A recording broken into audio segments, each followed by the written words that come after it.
I went to teach in a remote mountain village, and the people there were warm and genuine.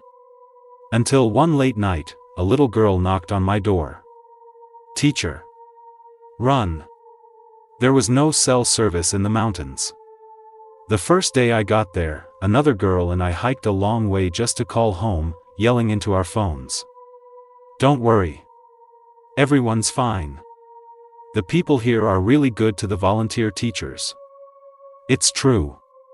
When we arrived in the morning, a whole crowd was at the village entrance to meet us. The village chief, driving a three-wheeler, had people put our luggage on the cart, then extended his hand, bowing slightly. "Lily, Olivia. The village has prepared a meal for you. We hope you like it." The village was very poor. They only had 2 electric three-wheelers.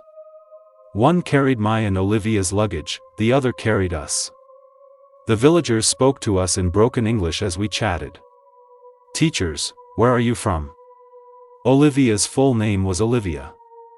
She was from City A, same city and school as me. We'd planned to come together. After a few exchanges, an older woman suddenly pushed through the crowd, holding a little girl's hand. The little girl's clothes were all patched, her hair dry and straw-colored, but she was very clean. "What school are you from?" "A university." The woman's expression changed suddenly. A man next to her pushed her aside and, picking up on our conversation, complimented us. "Oh, wow, that sounds like a great school." I pulled a few chocolates from my pocket and gave them to the little girl. It was hot, and the chocolate had melted and was sticky. "Here, take these." The little girl glanced at the woman, who nodded before she took the chocolate. "Thank you, miss." The hand she held out for the candy was very thin, with scars, some deep, some faded, on the back. When she saw me looking, the little girl quickly hid her hand behind her back. A villager chimed in, "Daisy, next time you're helping your grandma with the cooking fire, be more careful. Look, your hand is all hurt." "Okay."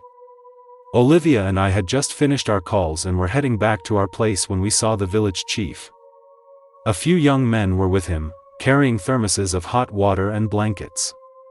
"Lily, Olivia, it gets cold here at night. We figured you might not have brought thick blankets, so we brought you a couple. Don't worry, they're clean." Olivia and I thanked them and took the blankets. As we went inside, the chief followed.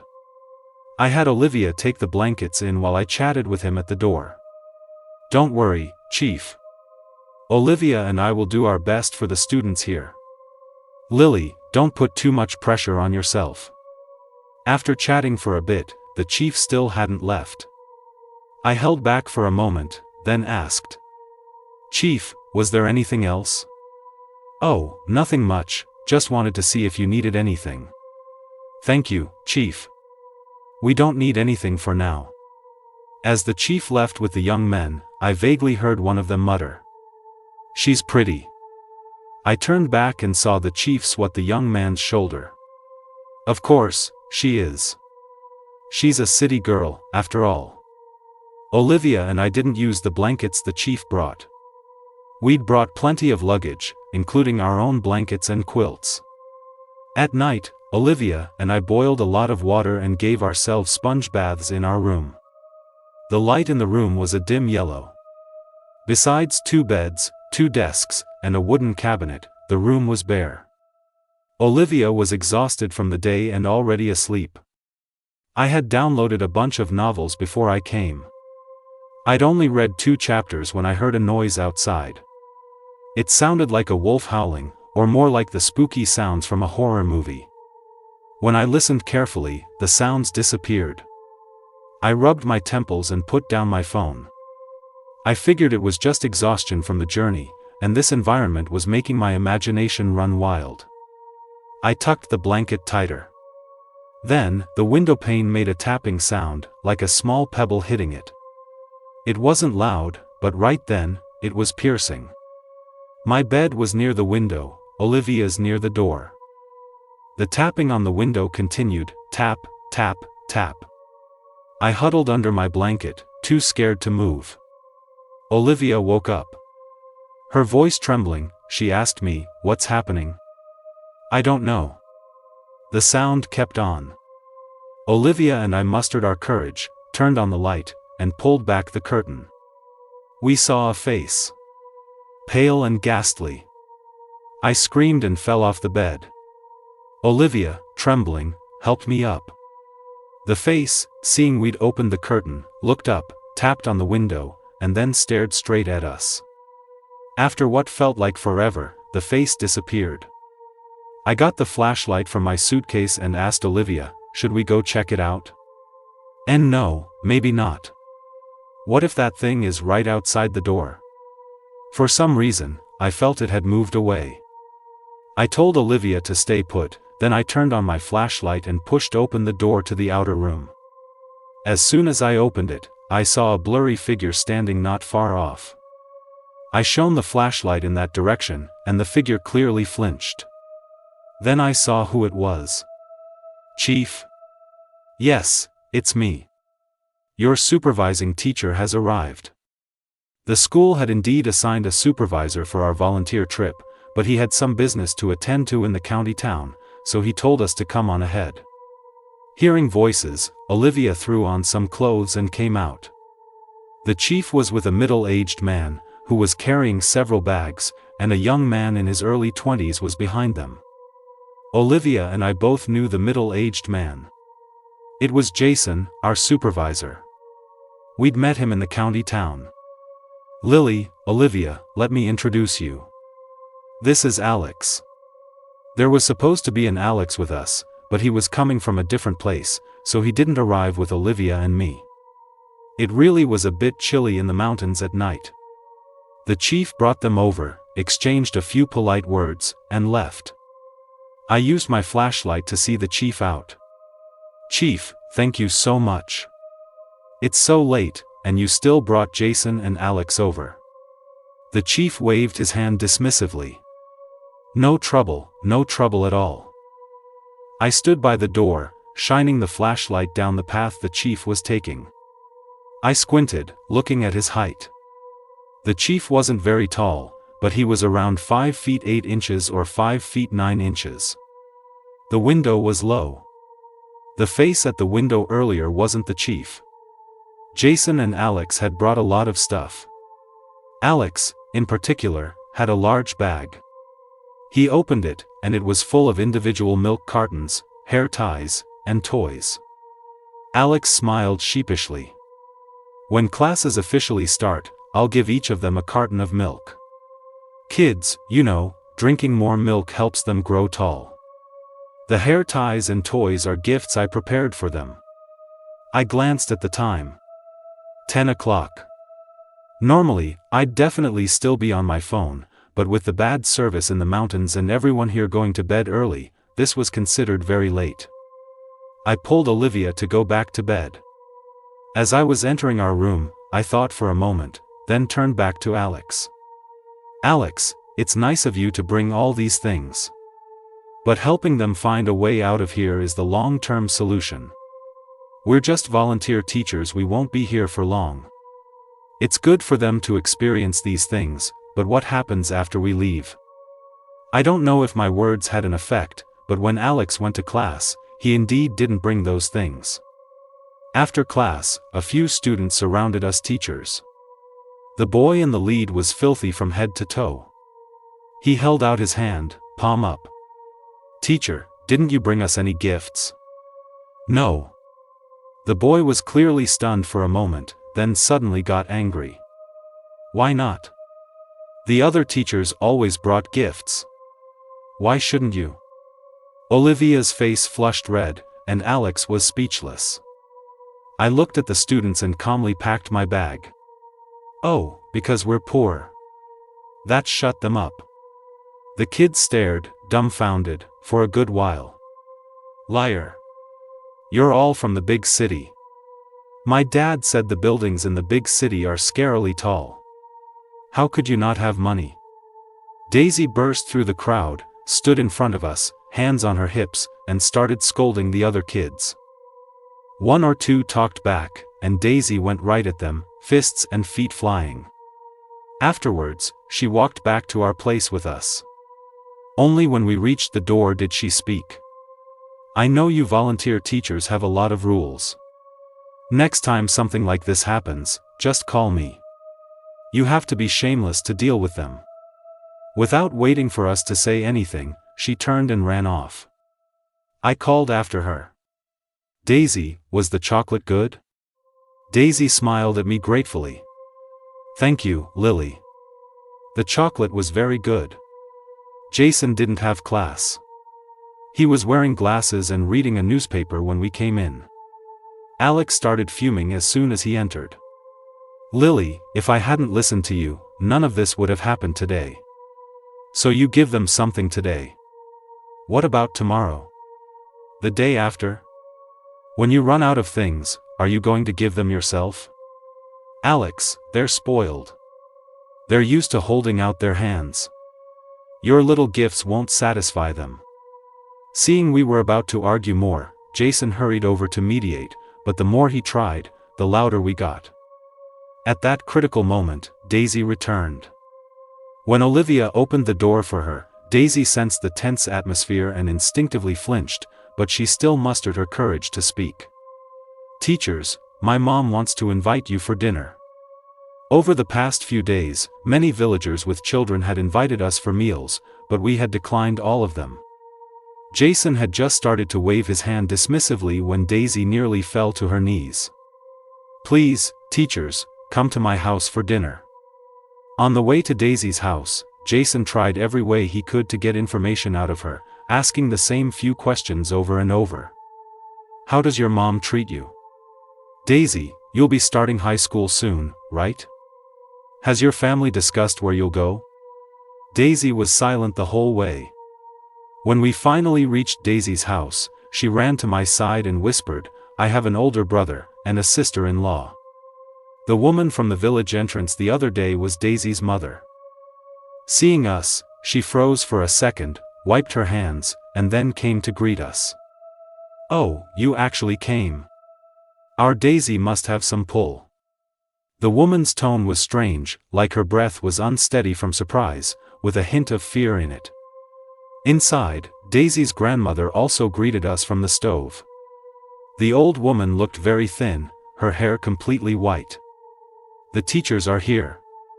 Daisy, come help me with the fire.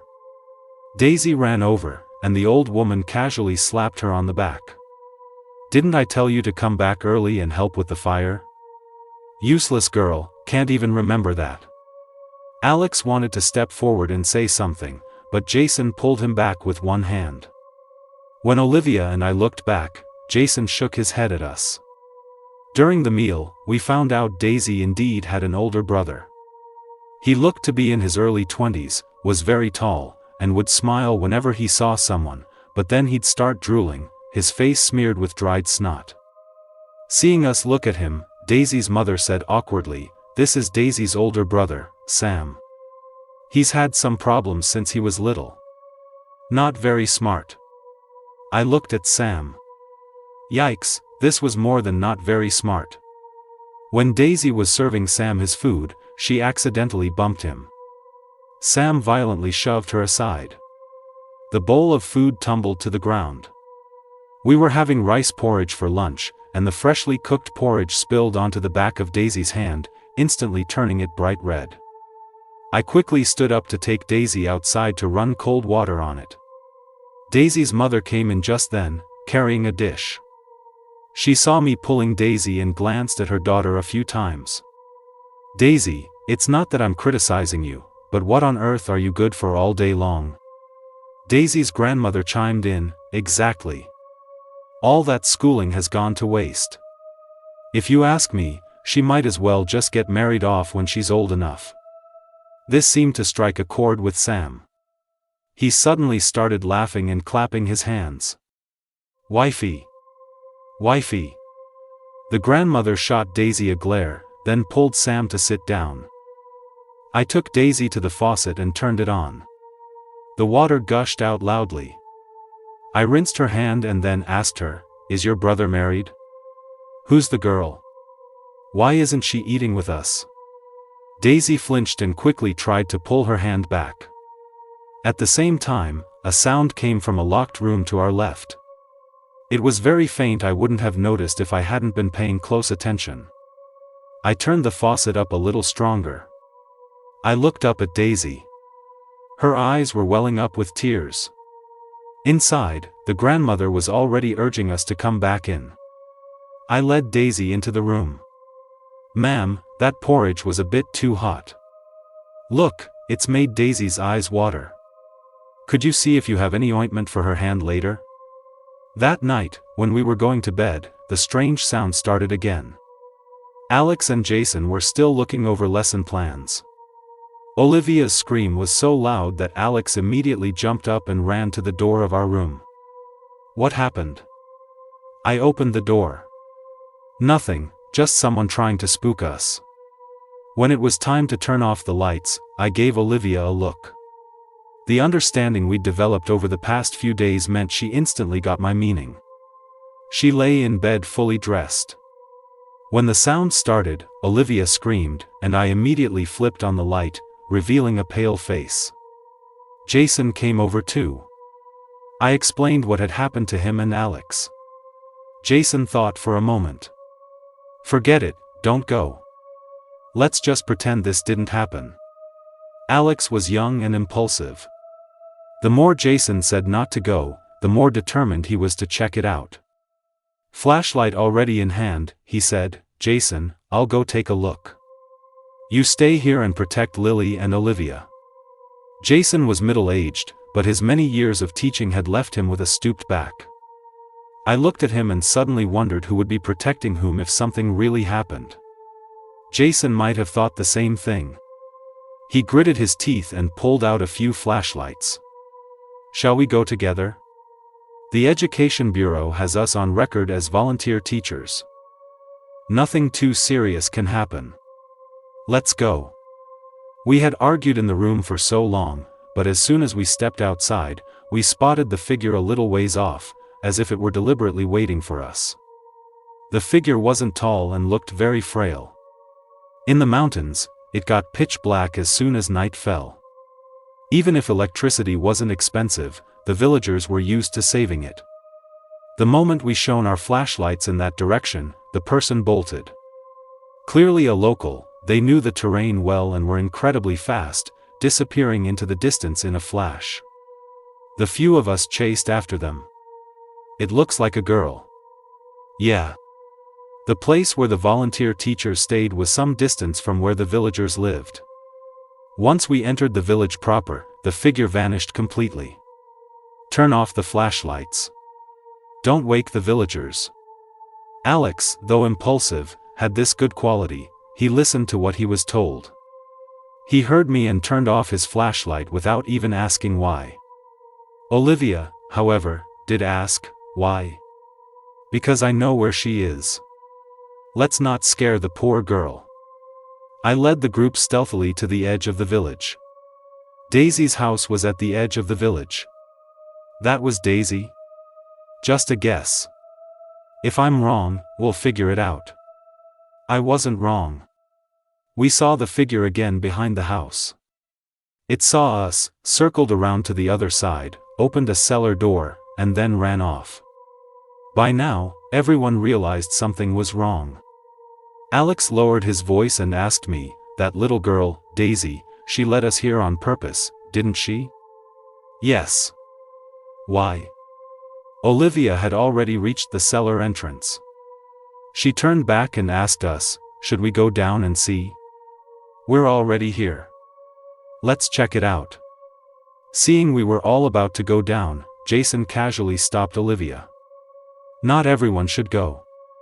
If something happens, it'll be hard to handle. You and I will stay up here and keep watch." The cellar was very dark, no moonlight reached inside. Alex was about to turn on his flashlight when I pulled out my phone. I didn't turn on the phone's flashlight, just used the screen's glow. Alex, copying me, also pulled out his phone. A flashlight beam is too bright. We're practically in someone's home, after all. What are we trying to do, announce our presence? Just as I finished speaking, a rustling sound came from within the cellar. The sound was faint, like someone turning over in their sleep. Alex and I followed it deeper into the cellar. Suddenly, the sound grew louder, as if someone had been startled awake and sat up. The light from our phone screen swept over, and we saw a woman with matted hair, covered in dirt. When she saw us, she opened her mouth to scream. Quick as a flash, Alex rushed forward, pulled some tissues from his pocket, and covered her mouth. For a moment, only her muffled MMPH sounds could be heard. I crouched down and gestured for the woman to be quiet, and at the same time, I got a clear look at her face. Large eyes, a high-bridged nose. Though her face was filthy, it was easy to see she had once been very beautiful. In a flash, I remembered a university's old scholarship announcement board. By the time I enrolled, it had long been taken down, but because it had featured a university's legendary beauty, Wendy, someone had taken a picture of it. Every new student who came later would hear the upperclassmen say, "See that? Wendy. She was gorgeous. Too bad she disappeared. Her family went crazy looking for her, searched for so long but never found her." On the announcement, Wendy had her hair down, smiling with youthful exuberance. Below it, it clearly read, "Wendy, School of Life Sciences, Biology Education Major. Student ID XXXXX, Comprehensive Assessment Score 93. 62. Applying for first-class scholarship. No disciplinary actions. This student has excellent grades." Even though several years had passed, I couldn't forget Wendy's face, because before we came to volunteer, our professor had shown us her picture. "This is Wendy. The place she went to volunteer teach is the same place you're going now. It's just a shame. She disappeared after she came back. They looked for her later, but she had already returned to school. Why would she go back there to suffer?" I took a closer look. "Wendy?" The woman flinched, then seemed to realize I was calling her. She blinked her eyes, as if trying to curry favor. When I called out, Alex reacted too. He went around to look at Wendy and asked me, his voice trembling, "So, Wendy didn't just get lost back then?" I nodded and leaned down again. "Wendy. We'll get you out of here. But now's not the time. We have to go first. Don't worry, we will definitely rescue you." Wendy seemed to understand. Tears suddenly welled up in her eyes, and she nodded. Alex and I left the cellar, looking back every few steps. We were still at Daisy's house, definitely not a good place to talk. The group quietly returned to our lodgings. When we explained what happened, Olivia immediately burst into tears. Jason's eyes turned red too. Back then, Wendy was my student. She came to volunteer teach because I told her there were many children in the mountains who didn't have access to good education. When she disappeared, so many people came back to look for her, but no one found her. I kept thinking, where did Wendy go? Was she trafficked? Was she sent abroad? It was right under our noses. Back then, Wendy, always in her flowing white dresses, was innocent and vibrant, a top student, beautiful. A bright future seemed to be unfolding before her, but then she vanished. Let's call the police. Don't call the police directly yet. So many people searched for Wendy back then and couldn't find her. They must have a plan to deal with that. Let's notify Wendy's parents first. Jason suddenly remembered something. Right, Wendy has a younger brother. When she disappeared, her brother was still in high school. Because of this, he later enrolled in the police academy. Let's get her brother to come. He can work with the police from the inside. Wendy's brother was named Billy. He was tall. As soon as he arrived at our place and heard the story again, he wanted to go straight to Daisy's house and settle scores. Don't be impulsive. Think about it. The police came looking several times back then, but they never found her. It means the whole village must be helping to hide her. You can't be rash. After a lot of persuasion, we finally managed to calm Billy down. I told you back then my sister must have come back here. She had to be in this village. You didn't believe me. Billy came this time posing as a volunteer teacher. Alex and I sent the photos of Wendy from the cellar, and the police immediately took action. Perhaps they realized we knew what was in the cellar, because that night, there were no strange sounds, and no face appeared at the window. In the morning, the village chief hurried over.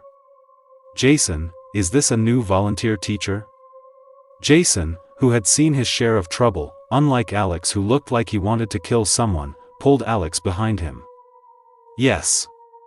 This kid said he wasn't coming before, but he just got his heart broken a few days ago, so he decided to come and find something to do. The chief exchanged a few pleasantries with Jason, then asked, does he have credentials? We may be poor here, but not just anyone can come and teach. What if he's a bad influence on the children? Jason mumbled an affirmation, then went inside and got the documents Billy had brought. All the necessary official stamps were there, which finally satisfied the chief. Billy and Wendy didn't look alike. Wendy had delicate features, while Billy's features were a bit rougher, more plain. Perhaps it was just the shared surname, one, that caught the chief's attention. With more volunteer teachers, we could split our time. Sam had nothing to do all day. When Daisy was in class, Sam would sit by the classroom door. When class ended, he'd come and pull Daisy. Sister, you're hurting. Another little girl told me, actually, Daisy's brother is sometimes quite good to Daisy. Daisy shook off Sam's hand. What are you doing here? Didn't I tell you to stay home? Seeing the two were about to argue again, Sam stammered out a few words.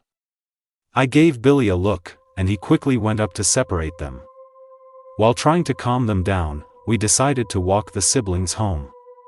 Along the way, Sam kept whining, his words jumbled and nonsensical. Daisy said bitterly, don't mind him, he's just an idiot. This immediately made Sam agitated. With surprising strength, he threw off Billy's hand and roared at Daisy, she said I'm not. Fortunately, we had arrived at Daisy's house. Sam ran straight inside and slammed the door hard. Daisy's mother said apologetically, Sam has a bad temper, I'm really sorry. But he doesn't have a bad heart. Daisy's father also came out. He was a tall, middle-aged man who looked very stern when he wasn't speaking. The last time we came for dinner, Daisy's father had taken the chief's three-wheeler to buy things outside, so we hadn't seen him. He looked fierce, but he spoke very politely. Thank you for bringing them back, teachers. Then he looked at Billy and asked, this teacher is new, right? I didn't see him a few days ago. Billy was just about to reply when a strange noise came from the room Sam had run into. It sounded like banging, heavy banging, followed by whimpering. Daisy's father's expression changed. He went up and banged hard on the door twice. Sam! Be careful. Don't fall, did you hurt yourself? Daisy's mother started ushering us out. Teachers, Sam isn't doing well today. I need to go check on him. We'll invite you for dinner some other time. Billy's fists were clenched. I tugged his sleeve. All right, then we'll get going. After we had walked quite a distance, Billy's voice choked up. That's my sister. Yes.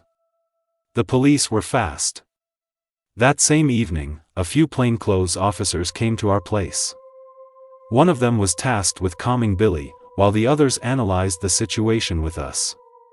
We've discovered that Wendy isn't the only one in this village in this situation. There are at least 5 or 6 other women here who were trafficked and bought. This is quite serious, so we need to adjust our plan. We'll have to trouble you for the next few days. Please be extra careful. Olivia asked, if so many of them were trafficked, why don't they try to escape together? They can't escape. It's too remote. And some of them. may not want to escape anymore. When Olivia and I first came to volunteer, we lugged huge bags, took a high-speed train to a regular train, then a bus, and finally a tractor. The tractor took us to the town, and then the village sent a three-wheeler to pick us up. The three-wheeler bumped along the rough road into the village, surrounded by endless rolling mountains. Escape? Escape to where? Olivia was stunned. Why wouldn't they want to escape? Some girls, if they did escape, might face cold shoulders from their families, or encounter all sorts of seemingly well-intentioned but prying questions from people around them. So, they just don't want to leave anymore. Billy quickly interjected, "When my sister gets out, I'll definitely protect her. My parents won't say anything bad either. They dote on my sister, they've been looking for her all these years." When they heard the news, they were so emotional they almost fainted. After saying a few words, Billy's eyes reddened again. "When my sister decided to come here to teach, I was against it. But I was too young then, I couldn't stop her." I poured a cup of hot water for Billy. Actually, volunteer teaching, in some ways, is quite safe. There are requirements for supervisors, registration with the Education Bureau. Your sister, she must have come back here on her own accord. One of the police officers nodded. Over the past few days, we've re-investigated your sister's case.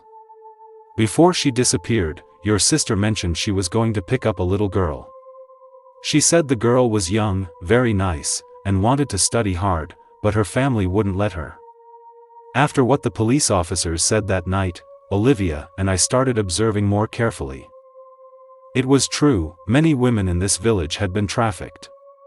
They did farm work, and when they looked at us, their eyes were full of envy. But they usually couldn't look for more than a few moments before the men in their families would hit or curse them. "What are you looking at? She's a city girl, a proper college graduate. What are you looking at? You don't have that kind of luck." Their children would also throw stones at them, saying vicious things like, "Grandma, women are supposed to be beaten." One day, a woman brought her child to class. The boy wasn't very old, around 11 or 12. The woman was very thin and frail, her hands covered in scars from farm work. The child went inside. As I was about to close the door, I saw the woman's lips move a few times. Her words were almost inaudible, "Run. Quick." Not far behind the woman stood a man, a sturdy farmer. I smiled at him and then closed the door. That evening, a few more police officers arrived. One of them came to instruct us, "We've pretty much got everything. We can close the net tonight. No matter what happens, don't open your door." Billy wanted to participate in the night's operation but was refused. "Don't worry, we will definitely bring your sister out." As soon as it got dark, the village became unexpectedly lively. Police officers seemed to pop up from everywhere. The police moved quickly, but at the same time, a few who slipped through the cracks knocked on the door of our place. "Teachers, are you there?" It was Daisy's voice. Several of us, along with 2 or 3 police officers, sat inside without speaking. "Teachers, I know you're in there. When I led you to see her, I thought a day like this might come." Actually, thinking back, when we first came to teach, many families did invite us for meals. Most were just being polite. Daisy's family was probably just following the crowd, but by doing so, Daisy found an opportunity. She tried everything to get us to her house. On our very first day here, it was also Daisy who tried to scare us, hoping we'd leave, because she was afraid something bad would happen to us. Later, perhaps when Alex and Jason arrived, Daisy thought we might be able to rescue Wendy, so she changed her strategy. "Teacher, if you do something wrong, can it be fixed?" I paused, then told her, "That's not for me to say." There weren't just 5 or 6 women bought in the entire village. Further investigation revealed it even involved a murder case. This village had formed a massive trafficking ring. Everyone was involved, and no one could escape the law. A police car took us volunteer teachers back. On the way, an officer told me, actually, this village had already decided to stop human trafficking. The chief said that the country's laws are getting stricter, and surveillance and police investigation methods are constantly improving, so he wanted the younger generation to focus on studying. That's why he was relatively respectful to you teachers. But the Booths tricked Wendy into coming here, and the village just habitually helped cover it up. City A was too far from here. The police couldn't take us home right away, so they took us all to the police station to spend the night. As soon as we got out of the car, we saw Wendy's father and mother. I'd heard from upperclassmen at school that Wendy's family was well off, and her parents were always elegant and proper. But now, their backs were bent, their hair white. I heard they had traveled all over the country these past few years, just trying to find Wendy. Billy carried Wendy out. She was very thin and frail. Because she was terrified, she stayed quietly huddled in Billy's arms. The moment her parents saw her, they burst into tears. An officer next to me said, "Wendy has suffered too much these years, been beaten too many times." Then came a sigh. So, Wendy had lost her mind. These past few years had been endless torture for her. Because Wendy was found at the Booths' house, Daisy was also brought by the police car. As she passed by me, Daisy asked softly, "Teacher, if this gets reported, will anyone still be willing to volunteer teach in places like ours in the future?" I didn't look at Daisy. I saw Wendy smile at her parents, and then their crying grew louder. I lowered my eyes. Some people will.